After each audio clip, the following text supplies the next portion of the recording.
welcome back.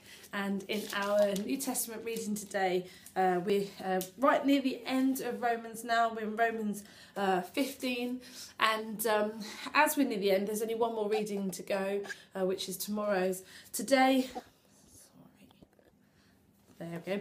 Today, Paul begins just to wrap things up. And having been very strong in speaking to the church, he's been like, come on, guys, you've got to be unified for the sake of almost like God's reputation on earth.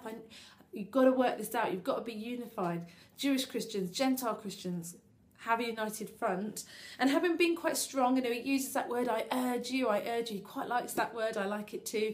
Having said all that, now as he begins to wrap up and getting ready to say goodbye, he says, do you know what, guys? I'm not saying that you're in a terrible place. I've just got to remind you of some important things. And he kind of sort of adds that on the end, not as an apology, but just kind of saying, on the whole, guys, I'm here to cheer you on, but it's my job to adjust you as you go. And don't we all need that in our life? Don't we all know those people that love us enough, who love him enough, and who love us and know enough to be able to correct us at times, say, come on Ali, you're doing really well, but just need to work on this.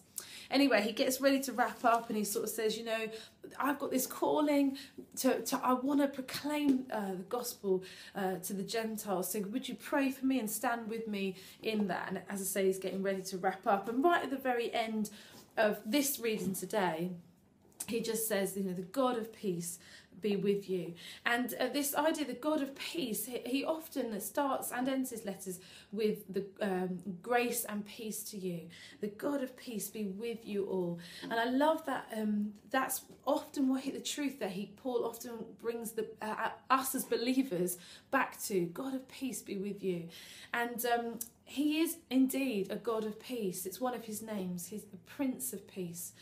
Is how Jesus is described. And he's the God of peace because he is able to bring us peace within our circumstances, not always bringing us out of our circumstances, but in our circumstances. But he's the Prince of Peace because he was the only one that was able to establish peace between us and God. Perfect, holy God, imperfect, human, broken us. And he brought that peace to us. And so just as Paul prayed for these guys, the God of peace be with you, maybe we need to hear that prayer for us today. God of peace be with me. Maybe it's that there's been something between you and God. Maybe a sin that has been separating you. Maybe something you're worried about or concerned about that you've not yet been bringing to him.